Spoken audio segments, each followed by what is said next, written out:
ہم دہلی کے اندر پہنچے تو ہم نے دہلی کے لوگوں سے پوچھا اے دہلی کے رہنے والوں یہ بتاؤ آپ کے یہاں پر سب سے نایاب اور سب سے اعلیٰ کون سی چیز مانی جاتی ہے؟ تو کہنے لگے سید صاحب ہمارے یہاں پر جو سب سے اعلیٰ چیز ہے وہ ہے لال قلعہ۔ کیا ہے؟ لال قلعہ۔ میں نے جناب اور کہا قطب مینار۔ میں آگرہ میں گیا تو وہاں کے لوگوں سے پوچھا اے آگرہ کے رہنے والوں یہ بتاؤ یہاں آپ کے ہاں کون سی اعلیٰ چیز مانی جاتی ہے؟ کہا سید صاحب ہمارے یہاں آگرہ کے شہر میں تاج محل بہت اعلیٰ ہے کیونکہ اس کو بڑے دور سے دنیا دیکھنے آتی ہے۔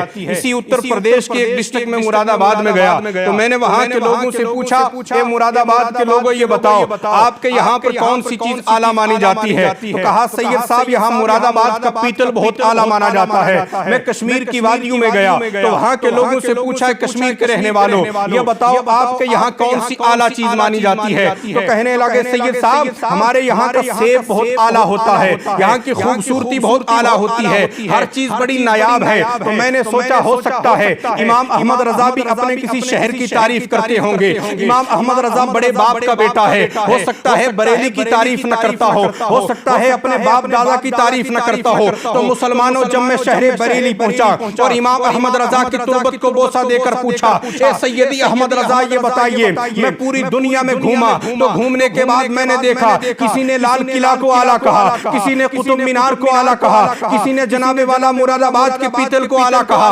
کسی نے کشمیر کی وادیوں کو اعلیٰ کہا۔ اے سیدی احمد رضا یہ بتائیے آپ کس چیز کو اعلیٰ کہتے ہیں؟ تو امام احمد رضا فرماتے ہیں سب سے اولیٰ و اعلیٰ ہمارا نبی، سب سے بالا ہو اعلیٰ ہمارا نبی۔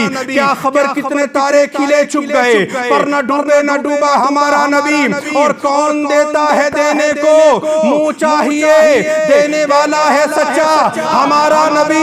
اور غمزدوں کو رضا مزدہ دیجئے کہ ہے بے قصوں کا سہارا ہمارا نبی۔